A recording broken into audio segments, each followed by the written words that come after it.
Interesting. Theistic Logos asks, does he believe Jesus was crucified?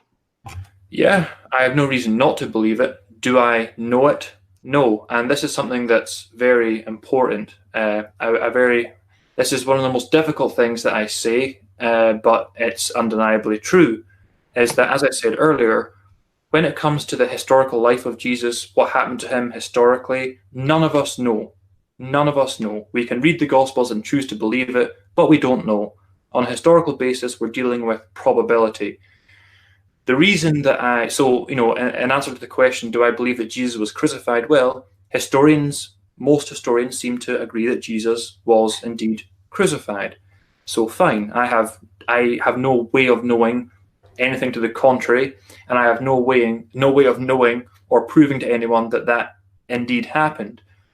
What is important is that I go through and I pray and I meditate and I speak to and I hear from God and Jesus, and that's what it's all about. It's far more important that I have that spiritual life, that communion through the Spirit, than that I know that a guy called Jesus once lived 2,000 years ago, because one naturally leads to the other. If I call upon the name of Jesus or Yeshua, and my life is empowered through that, as it has been, by the way, since that experience in mid-2012, calling upon the Father and calling upon Jesus, my life has done a 180-degree shift. That's the proof. That's the real proof. Beyond any apologetics, beyond any historical argumentation, that is the true testimony. Anyone who knows me in real life, and I use my real name online, I don't segregate my online life from my real life. Anyone in my real life will tell you what a dramatic change I've undergone in the last few years, and that's all down to Jesus.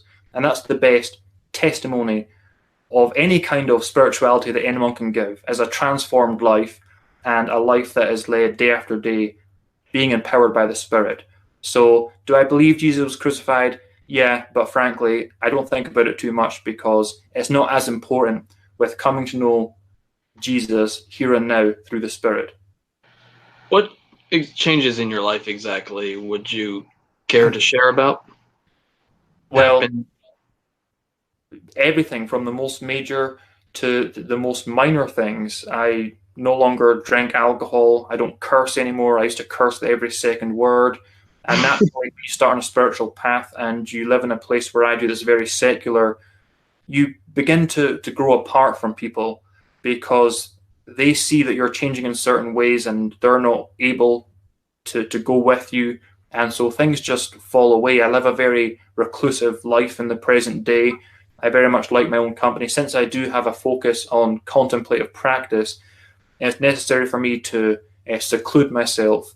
And so, yeah, my life has just changed 100 and in every conceivable way. In fact, you're asking, in what ways did my life change? I'm actually sitting here thinking, in what ways did my life not change? But yeah, in those kind of ways.